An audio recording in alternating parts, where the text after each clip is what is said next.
곧 예배가 시작됩니다. 온라인으로 하나님께 드리는 예배에 정성을 다해 임해 주시기 바랍니다. 온 가족이 함께 모여 거룩하게 예배를 드립니다. 부모가 아이들의 훌륭한 영적 교사 역할을 하시길 바랍니다. 단정한 복장으로 예배를 드립니다. 성경책을 지참합니다. 예배 10분 전부터 예배 준비를 완료하고 기도합니다.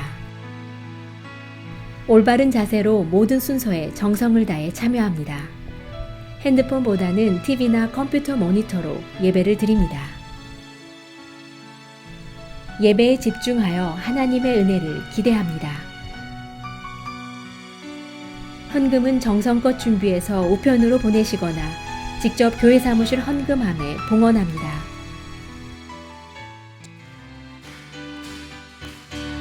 주 예수 내 맘에 주 예수 내 맘에 들어와 계시는 변하여 새 사람 되고 내가 늘 바라던 참빛을 찾음도 주 예수 내 맘에 오신 주 예수 내 맘에 오신 주 예수 내 맘에 내 맘에 기쁨이 넘침을 주 예수 내 맘에 오시 주 예수 내 맘에 들어와 계시는 망령들 행실을 끊고 머리털을 돋아도 너만던 내 죄가 눈보다 더 희어졌네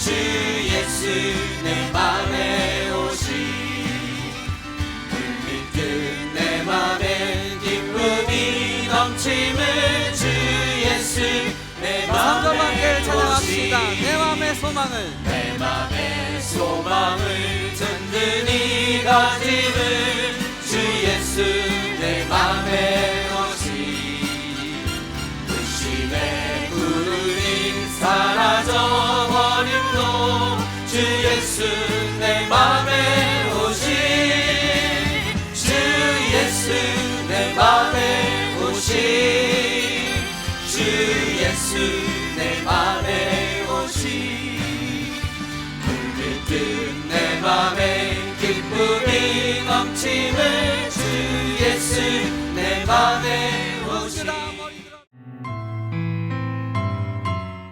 할렐루야. 사랑과 자비와 은혜가 풍성하신 하나님 아버지, 새 힘과 새 희망을 가지고 새 날을 맞게 해주시고 저희들을 재촉하셔서 온라인 새벽기도로 주님을 만나게 하여 주셔서 감사합니다. 거룩하신 하나님, 저희들은 아직 죄에 이끌려 주님께 순종하지 못하고 세상 일에 간신과 애착을 갖고 영적인 일과 영혼을 위해서 나태한 삶을 살아가고 있습니다. 주여, 우리의 제약된 연약함을 용서하여 주시고 마음의 연약함을 성령의 감동으로 채워주소서. 고요함 속에서 주님과 은밀한 대화를 갖게 하시고 세밀한 음성을 듣는 엘리야처럼 우리들 각자에게 주시는 말씀을 듣게 하여 주옵소서. 주님, 만나기를 원합니다. 우리를 도우신다는 말씀 믿고 의지하오니 우리가 만나는 이들에게 간증할 것이 있기에 우리의 기도를 하나하나 응답하여 주시고 주님을 인격적으로 만나 주님과 동행하는 자녀 되게 하여 주옵소서. 팬데믹으로 세상이 어수선하고 수많은 사람들이 사업체와 일터를 잃고 경제적 어려움에 시달리고 있습니다. 주님, 그들의 어려움을 함께 나누고 있지만 우리는 여전히 힘이 없습니다. 할 수 있는 것이 별로 없습니다. 이럴 때 우리가 우리의 이웃을 위해서 할 수 있는 일은 무릎 꿇고 도움의 근원이신 하나님께 간절히 기도하는 것입니다. 사랑의 주님, 11월 8일 창립 기념 예배로 공예배가 시작됩니다. 예배 드릴 때 모두가 안전하게 예배를 드릴 수 있도록 주님 도와주옵소서. 어미조 전도사님께 성령님 함께 하여 주셔서 강건하게 하여 주시고 말씀을 대언하실 때 성령의 능력이 나타나 예배 드리는 모든 성도님들께 성령의 은혜를 내려 주옵소서. 언제나 늘 함께 하시어 은혜 베푸시는 예수님의 이름으로 기도 올리옵나이다. 아멘. 오늘 우리에게 주시는 하나님의 말씀은 데살로니가전서 4장 1절부터 12절입니다. 함께 봉독하시겠습니다. 그러므로 형제들아, 우리가 끝으로 주 예수 안에서 너희에게 구하고 권면하노니 너희가 마땅히 어떻게 행하며 하나님을 기쁘시게 할 수 있는지를 우리에게 배웠으니 곧 너희가 행하는 바라 더욱 많이 힘쓰라. 우리가 주 예수로 말미암아 너희에게 무슨 명령으로 준 것을 너희가 아느니라. 하나님의 뜻은 이것이니 너희의 거룩함이라. 곧 음란을 버리고 각각 거룩함과 존귀함으로 자기의 아내 대할 줄을 알고 하나님을 모르는 이방인과 같이 세욕을 따르지 말고 이 일의 분수를 넘어서 형제를 해하지 말라. 이는 우리가 너희에게 미리 말하고 증언한 것과 같이 이 모든 일에 주께서 신원하여 주심이라. 하나님이 우리를 부르심은 부정하게 하심이 아니요 거룩하게 하심이니 그러므로 저버리는 자는 사람을 저버림이 아니요 너희에게 그의 성령을 주신 하나님을 저버림이니라. 형제 사랑에 관하여는 너희에게 쓸 것이 없음은 너희들 자신이 하나님의 가르치심을 받아 서로 사랑함이라. 너희가 온 마게도냐 모든 형제에 대하여 과연 이것을 행하도다. 형제들아 고나노니 더욱 그렇게 행하고 또 너희에게 명한 것 같이 조용히 자기 일을 하고 너희 손으로 일하기를 힘쓰라. 이는 외인에 대하여 단정히 행하고 또한 아무 궁핍함이 없게 하려 함이라. 아멘. 오늘은 데살로니가전서 4장 1절에서 12절의 말씀입니다. 제목을 그리스도인의 기본이라는 제목을 붙여봤습니다. 데살로니가전서 4장의 소제목이 뭐냐면은 하나님을 기쁘시게 하는 생활이라고 기록이 되어 있습니다. 무엇으로 하나님을 기쁘시게 할까요? 1절에서 12절에 쭉 나열이 되어 있는데 그래서 하나로 이렇게 요약을 하면은 하나님의 계명을 잘 지키는 것이 아닐까 싶습니다. 그 계명은 요한복음 3장 13절에서 3장 13 요한복음 13장에 보면은 이런 말씀이 적혀 있습니다. 새 계명을 너희에게 주노니 서로 사랑하라. 내가 너희를 사랑한 것 같이 너희도 서로 사랑하라. 너희가 서로 사랑하면 이로써 모든 사람이 너희가 내 제자인 줄 알리라. 이 말씀이 생각이 났습니다. 이 말씀은 우리 예수님께서 마지막 만찬 때 하신 말씀이지요. 잠시 후면 예수님은 십자가에서 돌아가셔야 합니다. 따라서 사랑하는 제자들과는 이별 직전에 갖는 마지막 만찬이지요. 일반적으로 이별 직전이나 죽음 직전에는 가장 중요한 말이나 또 마지막 부탁을 하게 되어 있잖아요. 이러한 상황에서 제자들에게 마지막으로 남긴 말씀입니다. 서로 사랑하라. 이로써 모든 사람이 너희가 내 제자인 줄 알리라 했습니다. 그런데 이 바로 사랑하라는 계명에 새 계명을 준다는 단서를 붙이고 있지요. 왜 새 계명이라고 하셨을까? 사실 사랑하라는 계명은 이미 구약의 율법에 있습니다.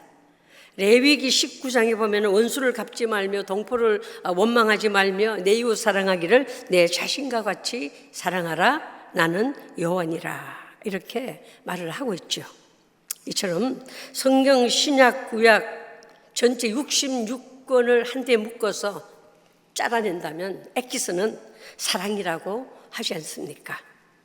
이제 본문에서 어떻게 하면 하나님을 기쁘시게 해드리는 생활을 할 수 있을까에 대한 것을 가르치면서 사람을 기쁘게 하는 삶이 아니라 하나님을 기쁘시게 하는 삶, 즉 실생활에서 그리스도인의 기본인 사랑의 구체적인 지침을 설명을 하고 있습니다. 이 사도 바울의 가르침은 자신의 지식이나 어떤 깨달음에서 나온 개인적인 것이 아니며 뭐라고 했습니까? 주 예수로 말미암아 받은 것이라고 2절에서 그렇게 말을 하고 있습니다. 이렇게 사도 바울이 당당하게 주 예수로 말미암은 것이라고 말하면서 밝히면서 하나님의 뜻을 과감하게 전할 수 있는 것은 자신이 회심 이후에 그런 삶을 살았기 때문이라고 믿습니다. 바울 서신에서 바울이 자기소개를 당당하게 할 수 있었던 것도 보면 알 수 있거든요.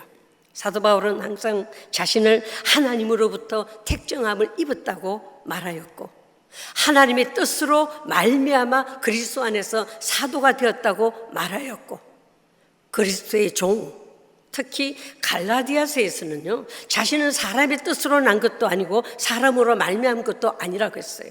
오직 예수 그리스도와 죽은 자 가운데서 그리스도를 살리신 하나님 아버지로 말미암아 사도가 되었노라고 하면서 부르심을 받은 그 부르심의 그 목적을 분명히 하고 있음을 바울 서신 여러 곳에서 볼 수 있습니다.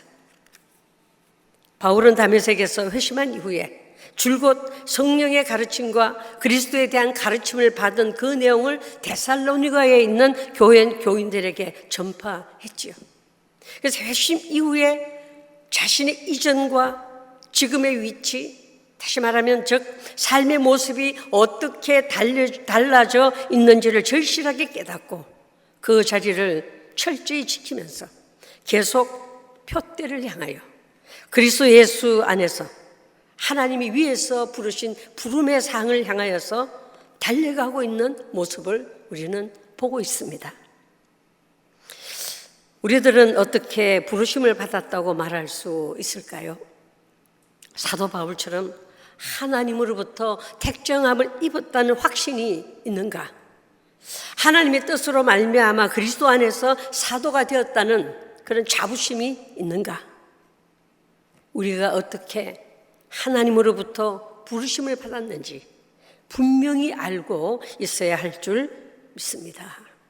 바울처럼 우리들의 자리를 확실히만 깨닫고 실천하는 신앙생활을 하고 있다면 아마 그리스도인들이 스쳐 지나가는 모든 장소에 복음이 전파되었으리라 믿습니다. 소명의식을 분명히 갖고 그리스도를 전파하시는 우리 모두가 되었으면 합니다. 다시 또 한 번 또 우리 내 자신에게도 묻습니다. 어떻게 하면 하나님을 기쁘시게 할 수 있을까? 사랑하는 사람을 가장 기쁘게 할 수 있는 것은 사랑하는 사람이 가장 좋아하는 일을 하는 것처럼 결국 하나님께서 원하시는 것을 할 때에 하나님은 기뻐하실 것은 분명하거든요.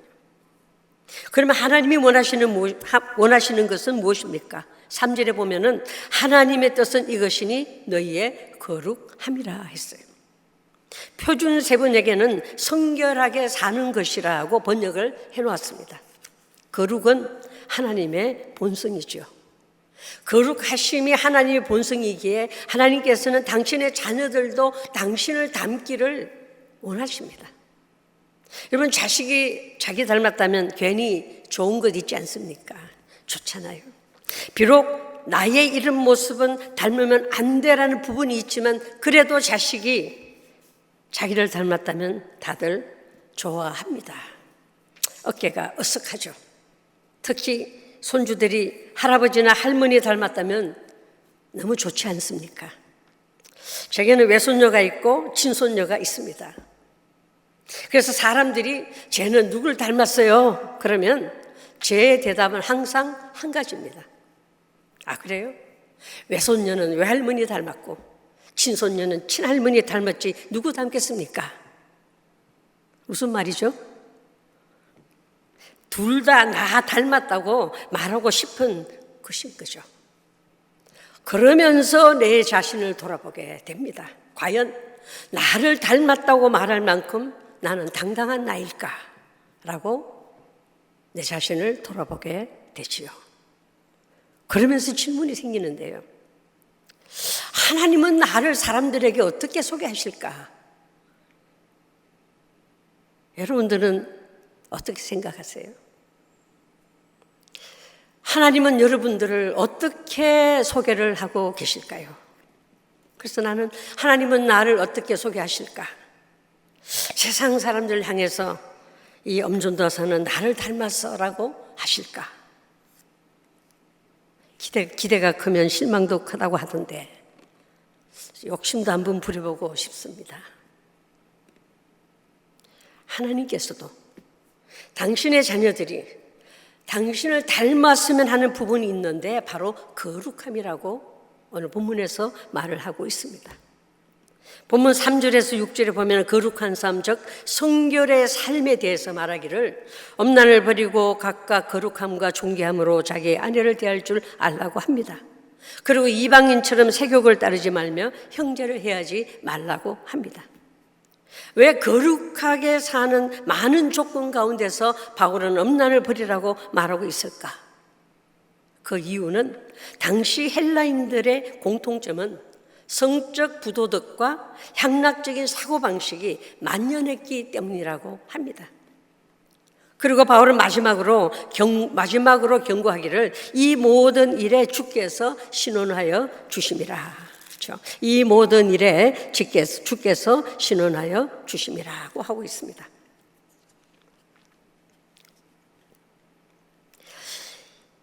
그러면서 마무리를 하는데요. 여러분 시편 98편에 보면은 하나님은 종말일 때에 복수하시는 하나님으로 묘사가 되는데 마찬가지로 바울은 이런 종말론적 관점을 가지고 자신이 권면한 명령을 지키지 않는 자들은 하나님을 알지 못하는 이방인들과 다를 바가 없고 하나님을 기쁘게 하지 아니하는 이런 자들은 결국 하나님의 심판을 받을 자들이라는 것을 경고하고 있습니다.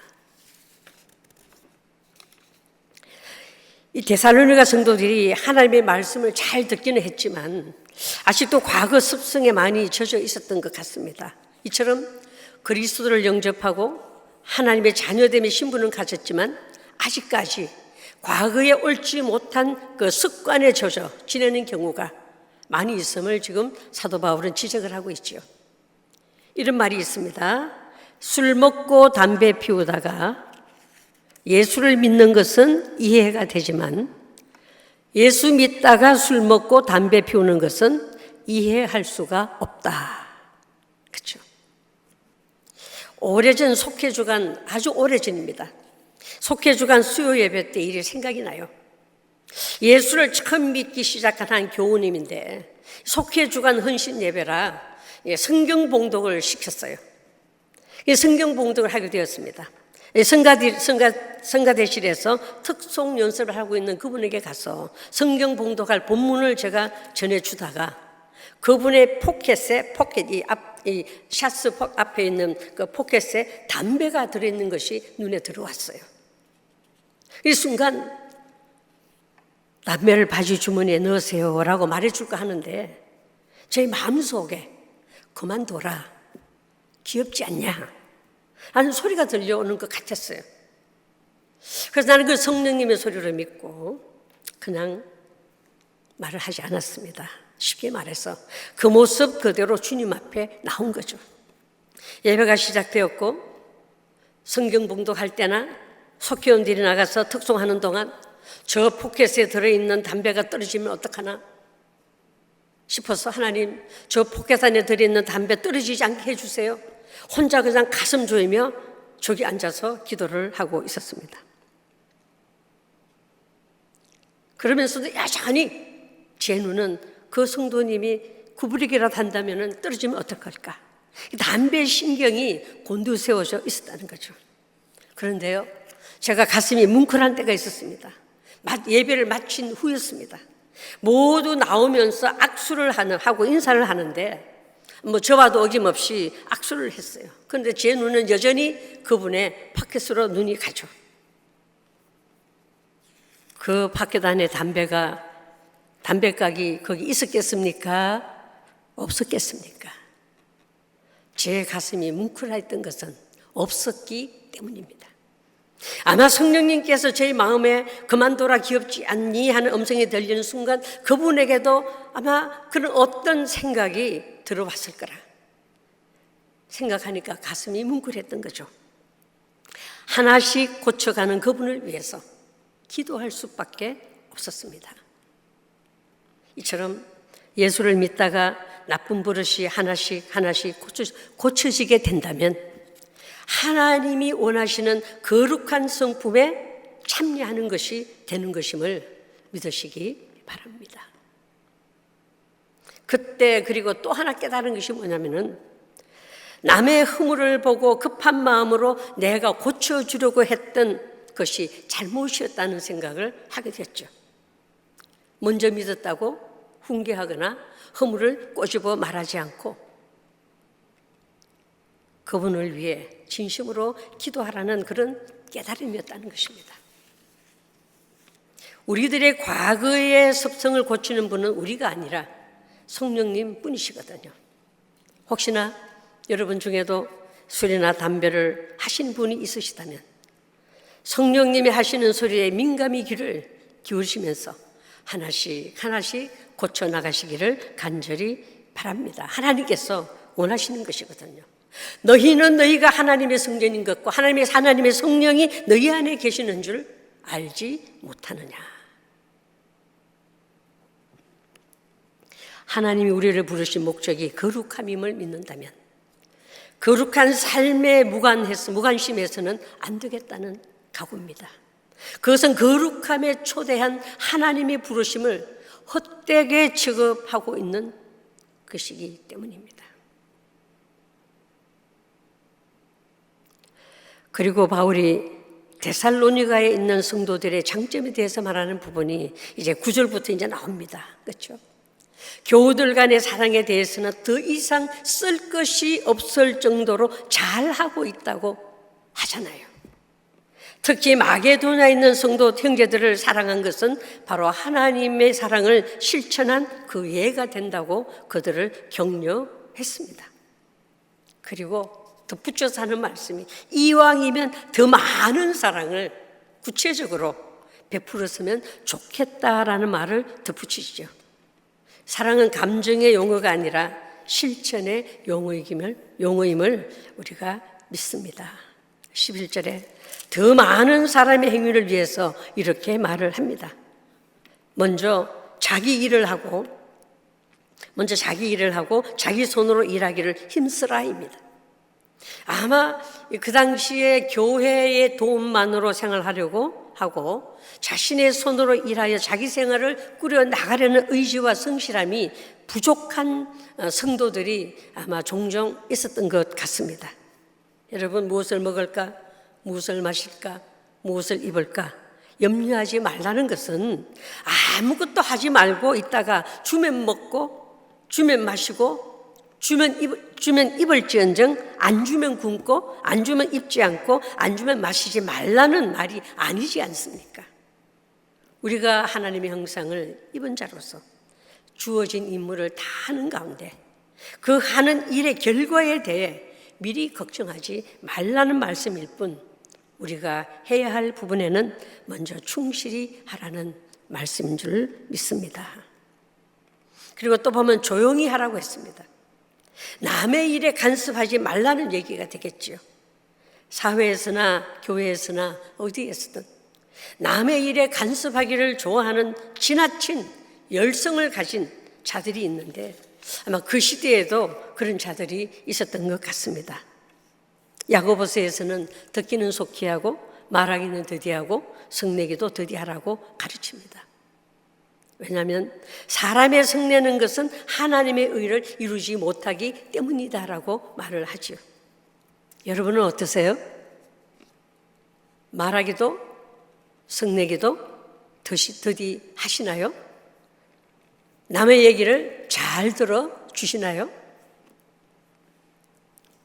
사랑을 실천하는 것 중에 하나는 남의 얘기를 잘 들어주면서 그 사람의 허물을 덮어주는 것임을 기억해야 할 것입니다.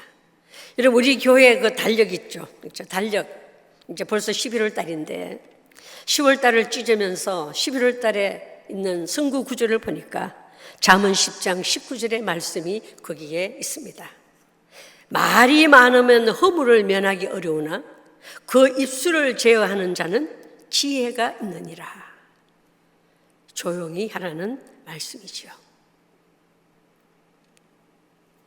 본문을 다시 한번 정리합니다. 하나님을 기쁘시게 하는 방법은 그분의 거룩하신 성품에 참여하도록 부르심을 입은 자답게 살아가는 것입니다. 십자가에서 흘리신 예수님의 보혈도 우리를 부르시는 예수님의 호소임을 기억해야 할 것입니다. 마지막 우리들을 거룩하게 하기 위해 피를 흘리시며 부르심이심을 믿으시기 바랍니다. 우리를 흠과 허물이 없게 하시기 위해서 하나님의 거룩하심의 형상을 회복시키기 위해서 흘리신 보혈입니다. 그 보혈 앞에 다 같이 머리를 숙이시기 바랍니다. 그리고 흘러내리는 그 머리 위에서부터 흘러내리는 보혈이 그 보혈에 우리 온 몸을 담그시기를 바랍니다. 그리고 기도하시기 바랍니다. 예수를 믿으면서 아직도 내가 깨닫지 못하고 과거의 습성을 그대로 고집하고 있다면 하나님 이 시간 보혈로 씻어달라고 기도하십시다. 하나님의 거룩한 성품에 나의 잘못된 행실로 거룩한 성품이 나의 잘못된 행실로 더럽혀지고 있었다면 이 시간 정결케 해달라고 함께 기도합시다. 종말에 남을 더 사랑하게 되는 뜨거운 마음을 달라고 기도합시다. 어느 어머니가 임종하면서 자녀들에게 남긴 마지막 작은 메모를 소개하고 오늘 말씀을 마치려고 합니다. 어머님이 돌아가시고 난 다음에 비갯잎 이불 욕 밑으로 깔린 작은 메모가 있는데 어머니가 직접 쓰신 그 내용이라고 합니다. 내용은 이렇습니다. 내가 죽은 후에 나 때문에 울고 싶다면 사랑하는 자녀들아 너희 곁에 있는 형제들을 위하여 울어다오. 너희의 두 팔로 나를 껴안고 싶거든 내게 주고 싶은 바를 내 형제들에게 베풀어 다오. 내 죽은 후에 나를 만나고 싶거든 내가 알았고 사랑했던 사람들 속에서 나를 찾아다오.